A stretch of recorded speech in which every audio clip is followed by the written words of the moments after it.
The room for rent. The rain had been falling for 3 days straight when Marcus heard the knock on his door. He was in the kitchen, helping his 7-year-old son Tommy with his math homework. The old house creaked in the wind, and the yellow porch light flickered through the window. Marcus had put up the room for rent sign 2 weeks ago, after his hours at the warehouse got cut. The bills were piling up, and the empty bedroom upstairs wasn't paying for anything. "I'll get it," Marcus said, ruffling Tommy's hair as he stood. Through the rain-streaked glass of the front door, he could see a young woman standing on his porch. She was soaked through, her long dark hair plastered to her face. She wore a white dress that might have been beautiful once, but now it clung to her like a second skin, heavy with rainwater. She was shivering. Marcus opened the door. "Please," she said, her voice barely above a whisper. "I saw your sign. Do you still have the room?" Her eyes were red and swollen. She'd been crying, that much was obvious. Marcus hesitated. He'd expected a college student, maybe, or someone from the factory looking for cheap rent. Not this girl who looked like she'd walked straight out of a tragedy. "Are you okay?" he asked. She wrapped her arms around herself. "I just need a place to stay. I can pay. I have money." She pulled out 3 wet $100 bills from somewhere in her dress. Her hands were shaking so badly she almost dropped them. Marcus glanced back at Tommy, who was watching from the kitchen table with wide eyes. Every instinct told him this situation was complicated. But it was cold, and it was raining, and this girl looked like she might collapse right there on his doorstep. "Come inside," he said, stepping back. "We can talk about the room, but first let's get you dried off." She stepped into the small entryway, water dripping onto the worn wooden floor. Up close, Marcus could see she was younger than he'd first thought. Maybe 22, 23. There was something refined about her features, despite her current state. Her hands, though dirty now, had the look of hands that had never done hard labor. "I'm Marcus," he said gently. "That's my son, Tommy. I'm Emma," she said after a pause. "Nice to meet you, Emma. Wait here a second." He went upstairs and grabbed some of his old clothes, a flannel shirt and sweatpants, and a towel. When he came back down, she was still standing in exactly the same spot, as if she was afraid to move. "Bathrooms down the hall," Marcus said. "Get changed, warm up. Then we'll talk." 20 minutes later, Emma sat at the kitchen table nursing a cup of hot tea. She'd stopped shivering, but she still looked fragile, like glass that had already cracked and was just waiting for the final tap to shatter completely. Tommy had gone upstairs to play, after Marcus gave him a look that said, "Give us some space." "So," Marcus said, sitting across from her. "You want to tell me what's going on?" Emma stared into her tea. "I left home. I can't go back. Family trouble?" She nodded, her jaw tight. Marcus had been there. He remembered the fights with his own father years ago, the feeling that anywhere was better than home. He'd been young and stupid then, and it had taken him years to build any kind of stable life. Then Sarah had died, and he'd been left with Tommy and a mortgage and the constant weight of just trying to keep everything together. "The room's $300 a month," Marcus said quietly. "That includes utilities. You'd have your own space, but we share the kitchen and bathroom. House rules are simple. No drugs, no drinking, and if you're going to be out late, let me know. Tommy's a good kid, but he's been through enough. I need to know everyone under this roof is safe." Emma looked up at him then, really looked at him, and he saw something flicker in her eyes. Surprise, maybe. Or gratitude. "Thank you," she whispered. "Don't thank me yet. I'm going to need some information. ID, emergency contact, that sort of thing." Her face fell. I can't give you that right now." Red flags went up in Marcus's mind. "Emma, I've got a kid to think about. I can't just let a stranger move in without knowing anything about them." "I understand." She stood abruptly, and he could see her eyes filling with tears again. "I'm sorry. I shouldn't have come here. I'll go." She was halfway to the door when Marcus sighed. "Wait." She stopped but didn't turn around. "1 week," Marcus said. "You can stay for 1 week, and we'll figure out the paperwork later. But if anything feels wrong, if I think for a second that you're putting Tommy in danger, you're out. Understood?" Emma turned, and tears were streaming down her face. "Understood. Thank you. Thank you so much." The days that followed fell into an unexpected rhythm. Emma was quiet, almost ghost-like at first.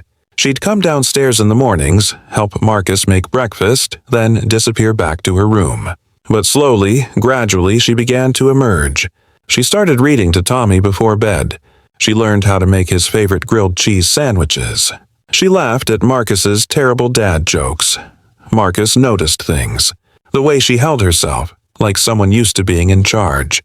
The expensive-looking watch she sometimes forgot to hide.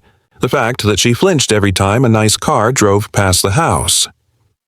On the 5th day, Marcus came home from work to find Emma and Tommy in the backyard. She'd fixed the old swing set that Marcus had been meaning to repair for months. Tommy was soaring through the air, laughing while Emma pushed him higher. "Where'd you learn to do that?" Marcus asked, nodding at the swing set. Emma smiled, a real smile this time. "My dad taught me, before everything got complicated." "You miss him?" Her smile faded. "Every day." That night after Tommy went to bed, Emma and Marcus sat on the porch. The rain had finally stopped and the air smelled clean and fresh. "I haven't been honest with you," Emma said suddenly. Marcus's stomach tightened. "Okay. My name is Emma Richardson. My father is Robert Richardson." Marcus frowned. The name sounded familiar. "The Richardson that owns half the tech companies in Seattle." "Yes." Emma pulled her knees up to her chest. "He wanted me to take over the business. I was supposed to be this perfect CEO, marry the man he chose, live the life he planned. I tried, Marcus. I really tried, but I felt like I was dying inside. So you ran. I took $300 from my purse and walked out during a business dinner. I've been walking for days. I knew if I used my credit cards he'd find me immediately. I needed to breathe, to figure out who I am when I'm not being who he wants me to be." Marcus was quiet for a long moment. "Your father's probably worried sick." "I know." Emma's voice cracked. "But I couldn't stay. You don't understand what it's like to be surrounded by everything and feel like you have nothing." Marcus thought about his little house with its creaky floors and leaky roof.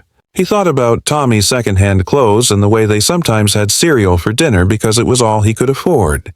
He thought about how, despite all of that, he'd never felt like he had nothing. "Actually," he said gently, "I think maybe you're the one who's been learning what it's like to have something real." Emma looked at him, tears shining in her eyes. "Call your father," Marcus said. "You don't have to go back to the life you left. But that man deserves to know you're alive. And maybe you two need to have a real conversation. Not about business or expectations. About what you both actually need." The next morning, Emma came downstairs with her phone in her hand. Her real phone, not the burner she'd been using. "Will you stay with me while I call?" she asked. Marcus nodded. The conversation was hard. There were tears, raised voices, and long silences. But there was also something that sounded like understanding. Like a door opening after being closed for too long. When Emma hung up, she looked exhausted but lighter somehow. "He's coming to get me," she said. "But I told him things are going to be different. I'm going to live my own life. Make my own choices." "Good," Marcus said. "I also told him about you and Tommy, about how you took in a stranger without asking questions." Marcus shrugged. "Just did what anyone would do." "No," Emma said firmly. "You did what a good person does. There's a difference." 2 hours later, a black car pulled up outside. Robert Richardson was a tall man with gray hair and expensive clothes, but when he saw Emma, all that fell away. He was just a father hugging his daughter. He shook Marcus's hand. "Thank you for keeping her safe." "She kept herself safe," Marcus said. "I just provided the room." Emma knelt down to hug Tommy goodbye. "You be good for your dad, okay? He's one of the best people I've ever met." "Will you come back and visit?" Tommy asked. "Absolutely." Before she got in the car, Emma pressed an envelope into Marcus's hand. "Don't argue," she said. "Please." Marcus didn't open it until they were gone. Inside was a check, enough to cover his mortgage for a year, and a note in elegant handwriting. For the room, and for reminding me what home really means. Emma Marcus stood on his porch, watching the sun break through the clouds. Tommy came out and slipped his small hand into his father's larger one. Was she really a millionaire, Dad? Yeah, buddy. She was, but she liked our house anyway. Marcus smiled, thinking about the swing set, the grilled cheese sandwiches, the sound of laughter filling rooms that had been too quiet for too long. Yeah, he said. She did, and for the first time in a long time, Marcus thought maybe they'd be okay. More than okay, because sometimes the most valuable thing you can give someone isn't money or status or power. Sometimes it's just a place to land when they're falling.